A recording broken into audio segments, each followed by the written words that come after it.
the Faith and Science Podcast. My name is Tyler Bublitz, and welcome back to the fourth Sunday in Lent for the week of March 22nd, 2020, and I'm excited to have you here. I'm excited to dig into this week's podcast, and I feel like there's been a lot that has gone on in the world in the last week, and I feel like it's a good place as any just to kind of bring it up right at the front end of this podcast. I know a lot of you are either involved in a church community or working within a church, and I know in a lot of ways we're all being stretched in totally different ways right now. We're being pushed and challenged in new ways and doing things that we weren't expecting to be doing. I know for myself and for my position that I'm in right now, I'm suddenly being thrown into different things that I didn't think I would be doing. I'm now into a video editing app that I literally saw when I signed into it that it's been almost 5 years since I last touched a video editing program, and that could become part of my weekly reality, at least for the time being. So it's an exciting time within the church and the opportunities that this brings, but I think it's also acknowledging and thinking about that there is going to be some lament, there is going to be some difficulties, and especially within just how much has been changing within our world, we aren't going to be the same coming out of this. And I think it's acknowledging and appreciating and thinking about that that's okay. And what are we learning from this? What are we moving forward in? And as we discuss this and think about this. And I think it leads really well into the Twitter question that I left you guys with last week was, where in the crisis of COVID-19 are you seeing God work? And I'm seeing it in a lot of ways. I know for me personally, I'm seeing churches trying to at least dip their toes into trying to figure out how do we have some type of online service if we can't meet in person. And maybe it's not the permanent move that we're looking at doing, but it's dipping your toes into doing something different to still be able to reach people and meet them where they're at, which I think is a really important thing. I'm seeing also in the communities that I'm in, the amount of people who are suddenly coming out of the woodwork who are just wanting to help and wanting to feel that they're physically able to do something and want to physically be able to do that to help other people. And I think that's the awesome thing. I think it's one of these moments in time where we can really have the world possibly come together in a way we haven't seen before in a very, very long time. And it's exciting to me to be able to see people genuinely wanting to help others. I think is really awesome. I had a couple responses this week. One bringing up how people worked together during the 70s in the United States here when they had the fuel shortage, and how people were carpooling and they saw how that was beneficial and how we could work together to get something toward doing that. And that we now have the technology to even take that a step further is really awesome and exciting to see. I think it's also, this person brings up, which is great, that we are being more conscious about our safety and thinking about others in their safety, but in other areas of our life. How can we make sure that we're staying safe? Not necessarily living by fear, but just reevaluating and making sure that we are thinking about it. And the last point that this Twitter user brought up actually is something I'm going to dive a lot more into this week. But hand washing, this thing that everybody has been going obsessed about, and how many things we have learned about hand washing. I know my hand washing technique has changed quite a bit here in the last week, but I think it's for the benefit. I think it's something that's been good for me to think about and reflect on, and I think all of us are reflecting and thinking about it some more. And I think it's a positive step forward as we are into this world of change around us. So I'm still here to try to give some normalcy to this thing called life that we deal with on a day-to-day basis. So I better just jump right into it. The gospel text this week is out of John chapter 9, verses 1 through 41. This is Jesus and the blind man, and I think this is a really interesting text, and this is not where I'm going to take it, but I will just mention it. As I read this text, I felt like there was a lot of the last 2.5 weeks to month within this text.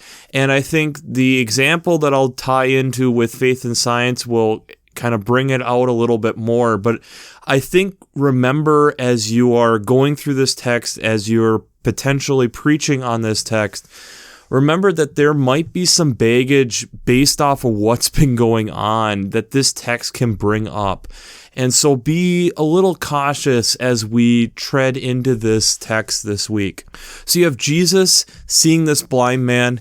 He kind of calls him over and puts mud on his eyelids and heals the man's eyes, which in the translation, which I've, again, from Working Preacher stated, it's kind of a bad translation, but he has been blind since birth, which they were arguing if that's really the case, but neither here nor there, and it heals him. And it's interesting also to remember here at this point that he's spitting on the ground, making essentially a mud, and tying that back to our Genesis story of creation, how we were a formless void coming out of the mud. But essentially, when this man is healed, Jesus kind of sends him forth, but you have multiple people who are denying that this is happening. You have the Pharisees multiple times who are questioning if it's the same man.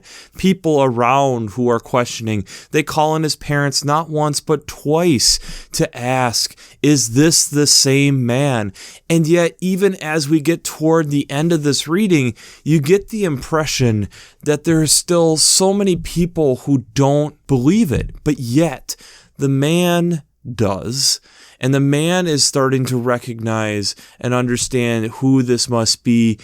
And the great line comes from verse 39. Jesus said, I came into the world for judgment, so that those who do not see may see, and those who do see may become blind. Continuing into verse 40, some of the Pharisees near him heard this and said to him, surely we are not blind, are we?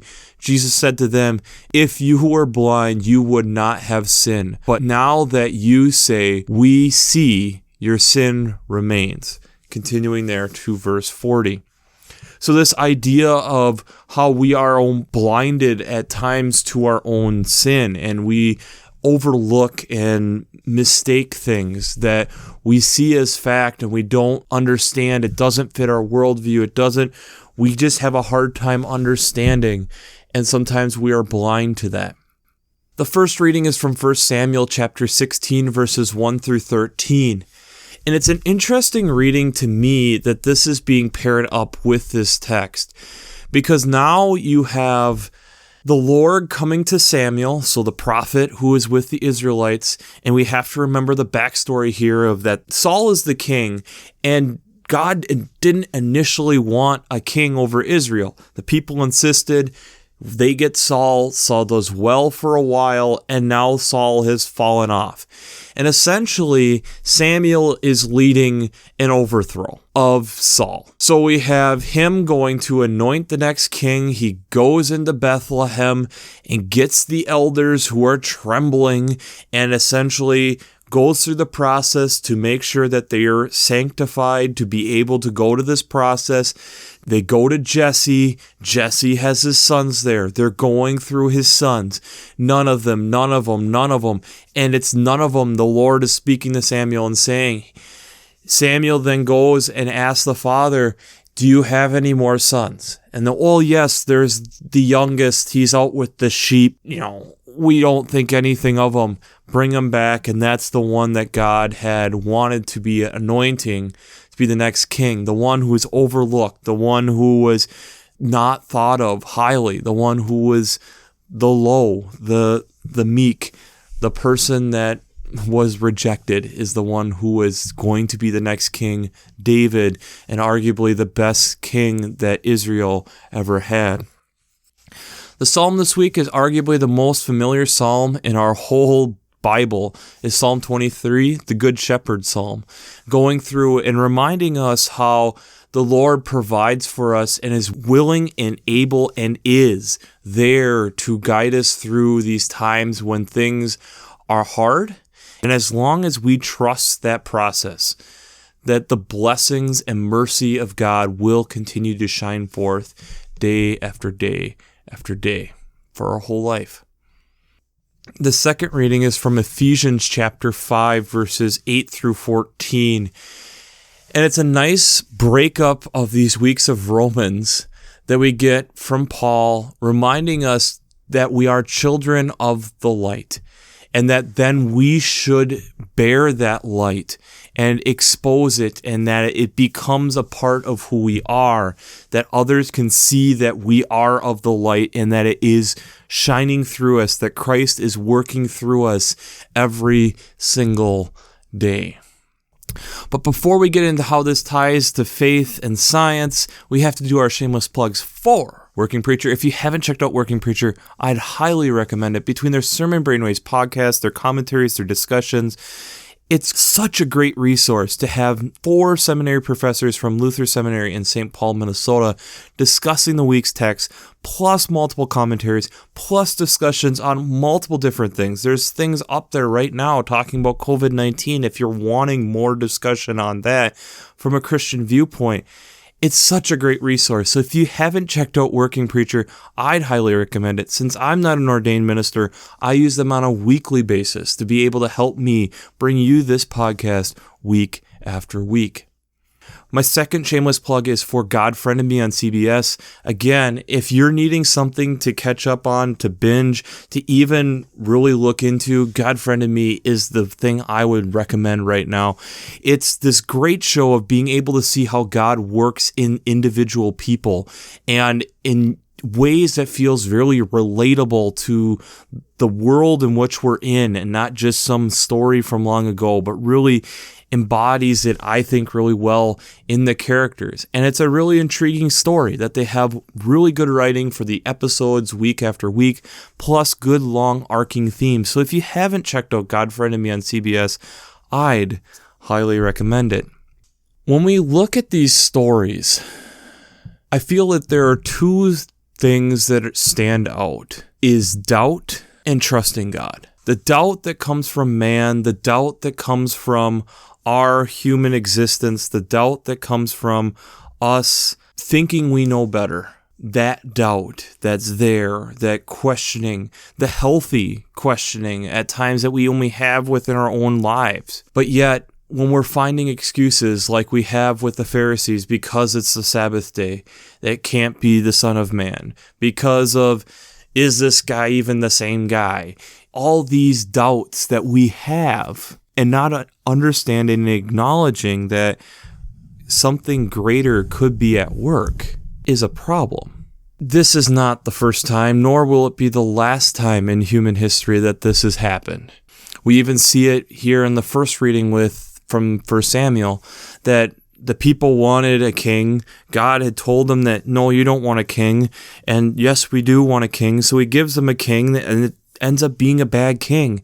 And so now God's still working through the situation to give them another king. And David, yes, is arguably the best or one of the best kings of Israel.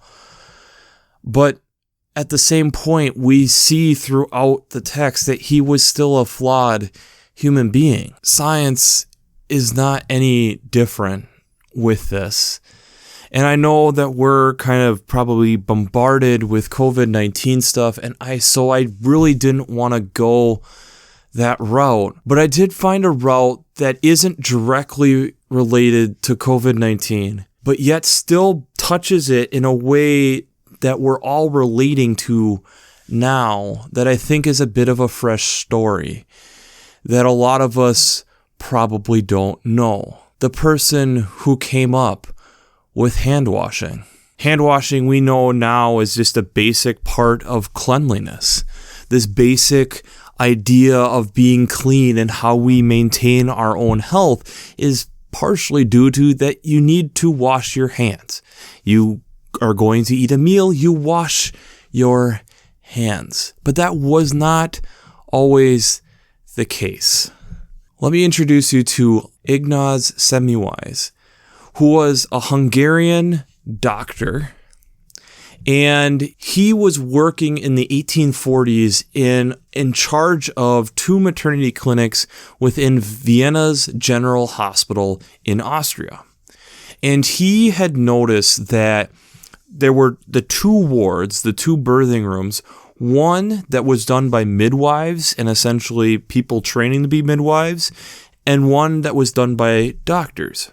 The one that was done by midwives, the fatality rate of the mother was about 2%. The room that was done by doctors, the fatality rate was over 10%, and depending on your source, got upwards to almost 15% mortality rate.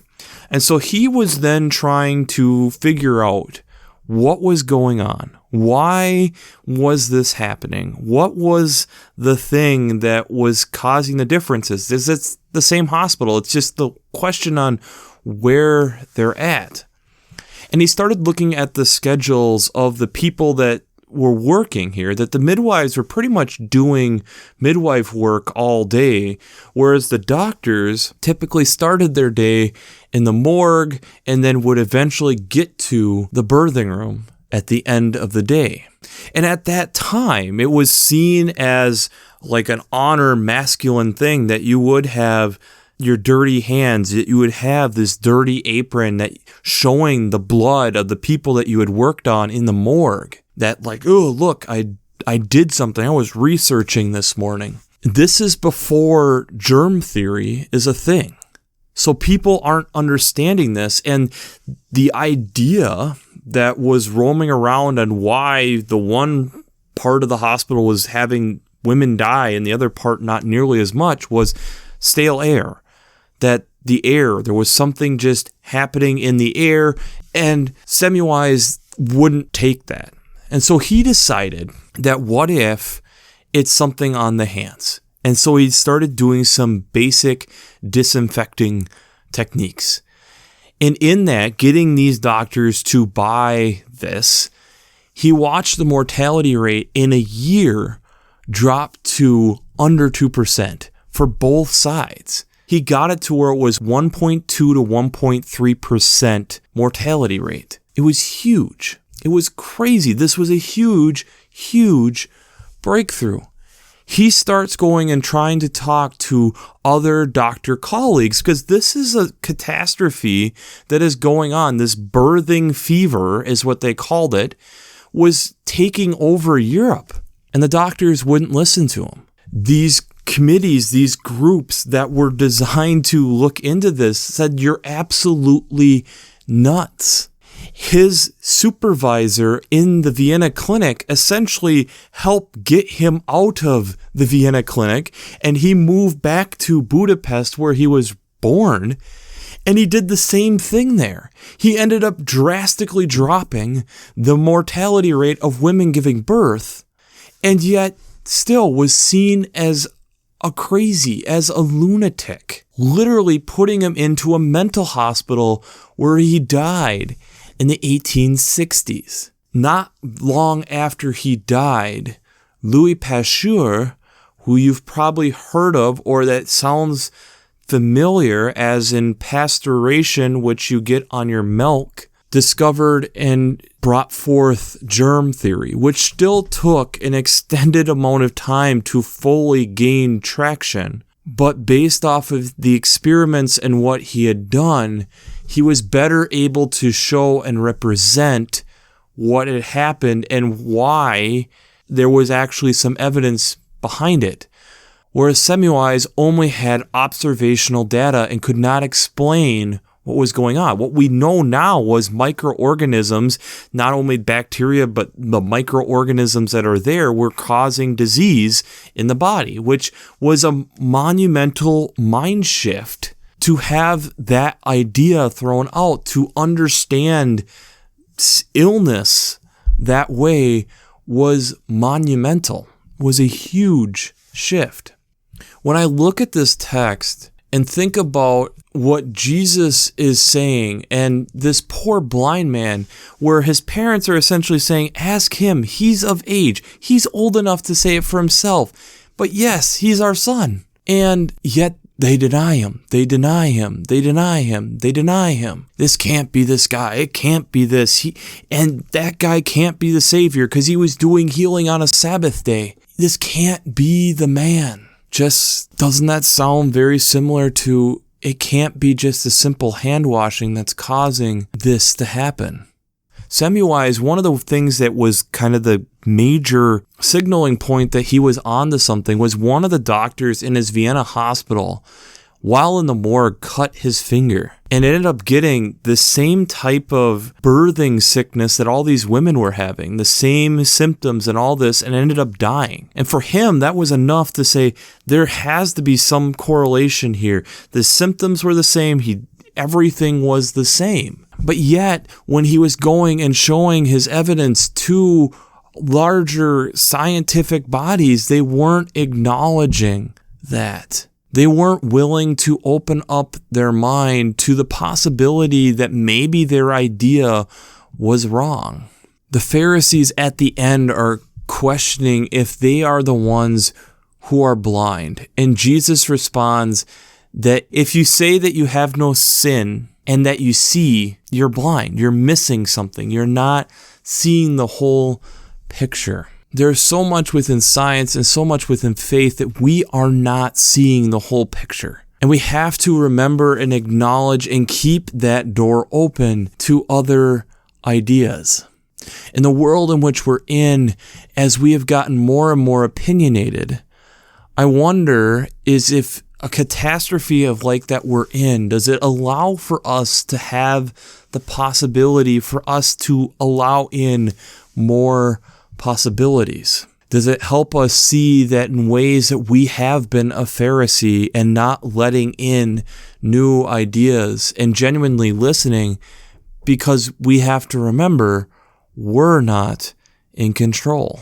This is a hard concept, especially as a person who's been born and raised in America, and you're free and we can do all this, and yet suddenly we're within the confines of our homes. Most of us are confined within our homes. Not all. There's definitely people who are rescue workers or still jobs that bring us out, but how much we're being isolated and told that we have to give up some of these freedoms right now, not for just the betterment of our country, but for the betterment of our world to do that. And I think at this point, it helps us see maybe ways that we have been blind to one another, instead of actually being open to hearing what they have to say and genuinely caring and listening to each other. As I went through this text this week and was talking with some other pastors, the question that I ended up raising that I didn't think was significant until I thought about it more was, are we in the middle of a miracle? Because when I'm looking at this gospel text from John, the miracle happens, and we're watching everybody get caught up in all the technicalities. And is this the same man? Look when he did this. Let's call his family. We got to make sure it's the same guy. This honestly can't be the same guy. This can't be the Savior. This can't be the Messiah. Let's be honest. We're getting caught up in the technicalities instead of the what just happened, the miracle of what just happened. So the Twitter question I would have for you this week is, are we in the middle of a miracle? Defend your answer. I would argue at this point, and we'll see where I'm at next week, but I would argue one stance that you can take is yes, because I feel as a world, we're suddenly listening to each other a lot more. We genuinely care about each other, it feels like, a lot more. And suddenly all these things that we were bickering about have somewhat disappeared, and it's more of how can we help all of us together. It doesn't matter what your race, your background, your political affiliation, your identity is. We are suddenly realizing that we are human beings. And to me, if that's the case, that's a miracle. The other thing that I've thought about with all of this is that as we are having this catastrophe and then we are going through this in the northern hemisphere, spring is coming. Spring is happening, and the rest of creation is going to still go on with spring. Whether we are quarantined inside or doing what we normally do, we are still going to see the birds come back. We're still going to see the leaves pop from the trees. We're going to still see the snow melt and the grass appear and the flowers grow. All these things keep happening. And are these simple miracles that we just overlook, where we're Pharisees to the world that's happening around us? So I'll see if I'm still in the same spot next week. But I wonder, what are we being blind to? So 2 Twitter questions will be, are we in the middle of a miracle? Defend your answer. And what are we being blind to? Because I think there are things that all of us are blind to, and that's the beautiful thing about humankind, is we help each other see some of our own blindness in others and ourselves. So, we'll wrap this up as we always do. I pray God blesses you through your faith and amazes you through science. And stay healthy out there.